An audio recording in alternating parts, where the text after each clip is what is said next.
Hello friends, vibrant GS study centre में आपका स्वागत है। आज का टॉपिक है गांधी जी का प्रारंभिक जीवन एवं उनके आंदोलन। तो जैसा कि पिछले क्लास में ही इस टॉपिक को हमने शुरुआत कर दिया था, तो कल के क्लास में हमने गांधी जी के विषय में आपके प्रारंभिक जीवन के विषय में बताया था कि गांधी जी का प्रारंभिक जीवन क्या था, कहाँ तक इन्होंने शिक्षा ग्रहण की। फिर उसके बाद इनके दक्षिण अफ्रीका प्रवास के विषय में बताया था और वहाँ पे उन्होंने क्या क्या कार्य किए। फिर आज गांधी जी के कुछ महत्वपूर्ण आंदोलनों के विषय में चर्चा करेंगे। जब गांधी जी का भारतीय राष्ट्रीय राजनीति में आगमन होता है तो उनके प्रारंभिक दौर में तीन महत्वपूर्ण आंदोलनों में गांधी जी ने हिस्सा लिया था, जहां से गांधी जी को बहुत ख्यात मिली थी। उसमें जैसे चंपारण आंदोलन बहुत ज्यादा फेमस था। पहले चंपारण आंदोलन में गांधी जी हिस्सा लिए, फिर दूसरा अहमदाबाद मिल मजदूरों का आंदोलन चला, उसमें गांधी जी ने बढ़ चढ़ करके हिस्सा लिया। फिर तीसरा खेड़ा विद्रोह। इन तीनों आंदोलनों से गांधी जी को बहुत ज्यादा प्रसिद्धि मिली। उसके बाद बाद में गांधी जी राष्ट्रीय आंदोलन में पूरी तरीके से छा गए। तो आइए इसके विषय में हम चर्चा करते हैं। चंपारण आंदोलन क्या था। देखिए, चंपारण तो पहली बात ये आप लोग जान लीजिए, चंपारण बिहार राज्य में है।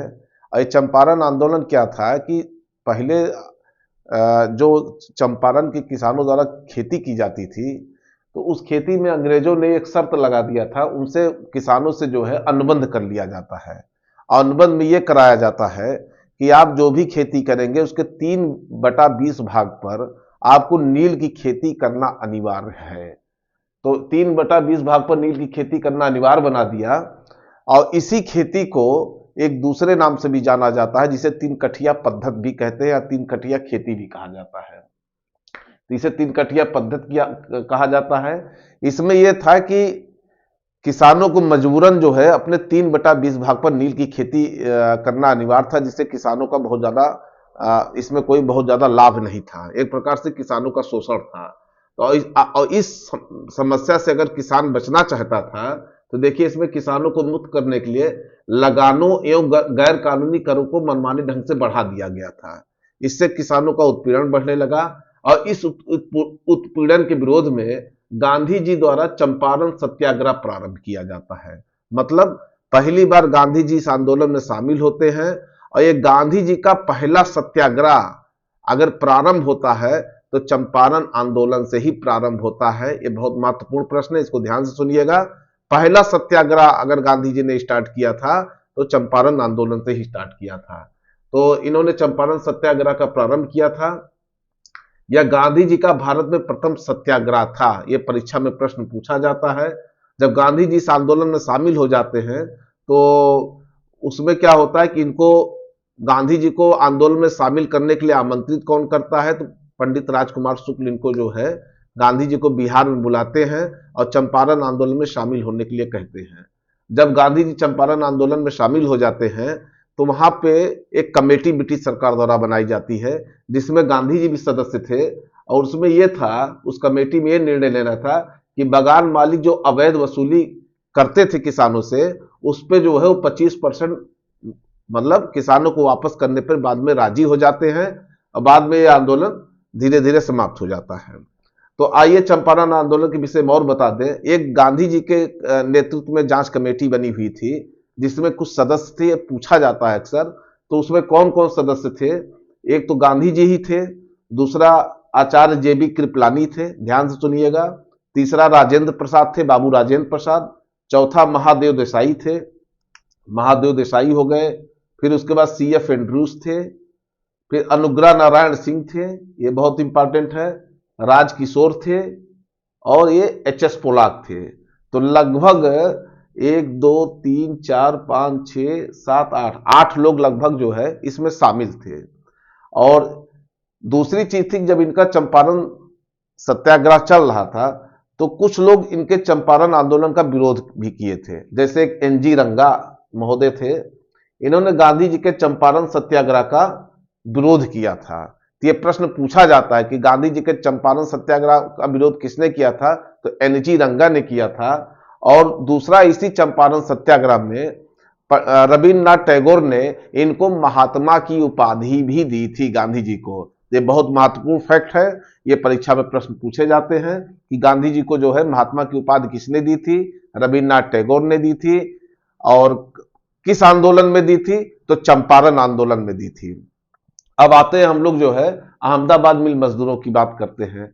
उसके बाद फरवरी मार्च 1918 में अहमदाबाद में मिल मजदूरों का आंदोलन होता है। इसमें मिल मालिक और मजदूरों के बीच में संघर्ष प्रारंभ होता है। प्रारंभ का कारण क्या था कि गुजरात में जब प्लेग फैला हुआ था तो प्लेग बोनस को लेकर के विवाद हो जाता है, और ये विवाद जो है जो प्लेग बोनस दिया जाना चाहिए था उतना प्लेग बोनस मजदूरों को नहीं मिला था, और मजदूरों को ये धमकी दी गई थी कि अगर आप हड़ताल पे जाएंगे तो आपको जो है कंपनी से बाहर कर दिया जाएगा। तो देखिए फरवरी मार्च 1918 में प्लेग बोनस को लेकर के विवाद होता है। दूसरा क्या था, गुजरात में प्लेग फैलने के कारण दिया जाता था जिसे नहीं दिया गया, ये जो आपका प्लेग बोनस था। और उसके बाद क्या होता है, और ये जो प्लेग बोनस दिया जाना था जिसपे मजदूरों ने बहुत ज्यादा विरोध किया था, तो उस समय जितनी महंगाई चल रही थी उस महंगाई के दर में प्लेग बोनस जो दिया जा रहा था वो कम था, जिससे मजदूरों में बहुत ज्यादा आक्रोश था।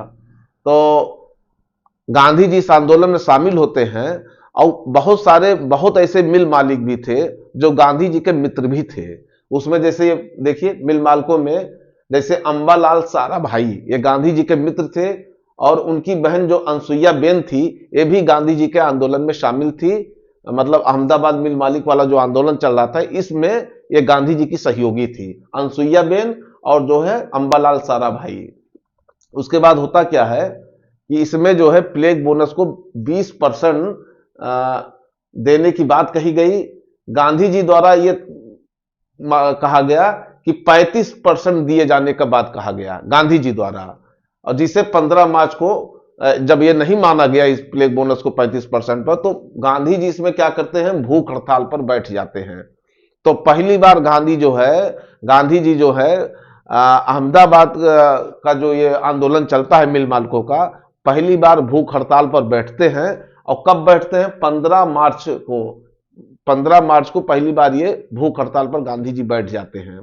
तो ये भी प्रश्न पूछा जाता है परीक्षा में कि गांधी जी भूख हड़ताल पर कब बैठे थे। तो अहमदाबाद मिल मजदूरों का जो आंदोलन चल रहा था उस आंदोलन में गांधी जी भूख हड़ताल पर बैठे थे। बाद में क्या होता है, ये मामला ट्रिब्यूनल के पास जाता है, और ट्रिब्यूनल जो है 35% बोनस देने पर राजी हो जाता है। तो देखिए 35% को स्वीकार कर लिया जाता है। बाद में जो है इस आंदोलन को वापस कर लिया जाता है। लेकिन ये आंदोलन गांधी जी के लिए इतना महत्वपूर्ण था कि पहली बार इस आंदोलन में गांधी जी जनता के या जनसाधारण के बहुत ज्यादा करीब आ जाते हैं। इससे गांधी जी को और ख्याति मिलती है। फिर उसके बाद आते हैं हम लोग खेड़ा विद्रोह की चर्चा करते हैं। ये भी 1918 में हुआ था खेड़ा विद्रोह। खेड़ा विद्रोह में क्या था कि जब किसानों की फसल नष्ट हो गई अकाल के कारण, तो उस समय किसानों को राहत प्रदान करना था। मतलब लगान जो ब्रिटिश सरकार किसानों से लेती थी, उस लगान में ब्रिटिश सरकार ने किसानों को कोई राहत नहीं प्रदान किया, जिससे किसानों में बहुत ज्यादा रोष व्याप्त हो गया। तो वही था, फसल नष्ट हो जाने पर सरकार को लगान में छूट नहीं दी गई, और भू राजस्व उगाही जो थी वो स्थगित नहीं की गई। लगातार भू राजस्व लिया जाने लगा, जिससे किसानों पर कर का बहुत ज्यादा बोझ बढ़ गया और वो विद्रोह करने लगे। इसमें भी गांधी जी जो है किसानों के साथ देते हैं और किसानों के समर्थन में खड़े हो जाते हैं, और इसमें भी गांधी जी द्वारा सत्याग्रह किया जाता है। तो इस प्रकार से जो है गांधी जी के शुरुआती दौर में 3 आंदोलन बहुत ज्यादा महत्वपूर्ण थे, ये प्रश्न पूछा जाता है। और दूसरा प्रश्न इसमें यह पूछा जाता है, जैसे हमने आपको तीनों टॉपिक बता दिया, इसमें से एक तो इसमें से प्रश्न पूछा जाता है। दूसरा यह होता है कि जो तीनों आंदोलन हुए थे इनका क्रम भी पूछा जाता है। तो क्रम में देख लीजिए, सबसे पहले चंपारण आंदोलन हुआ था, दूसरा जो है अहमदाबाद मिल मजदूरों का आंदोलन हुआ था, तीसरा खेड़ा विद्रोह हुआ था। तो इन तीनों को क्रम में बैठा लीजिएगा, परीक्षा में भी अक्सर पूछा जाता है। तीनों में गांधी जी ने अपना नेतृत्व प्रदान किया था। इसके बाद जो है राष्ट्रीय राजनीति में गांधी जी की भूमिका भी बढ़ जाती है और गांधी जी का महत्व भी बढ़ जाता है। तो इस प्रकार से ये टॉपिक खत्म हुआ। यहां से भी क्वेश्चन पूछे जाते हैं, प्रश्न पूछे जाते हैं प्रतियोगी परीक्षाओं में। और कल हम आपको रॉलेट एक्ट के विषय में बताएंगे। तब तक के लिए धन्यवाद।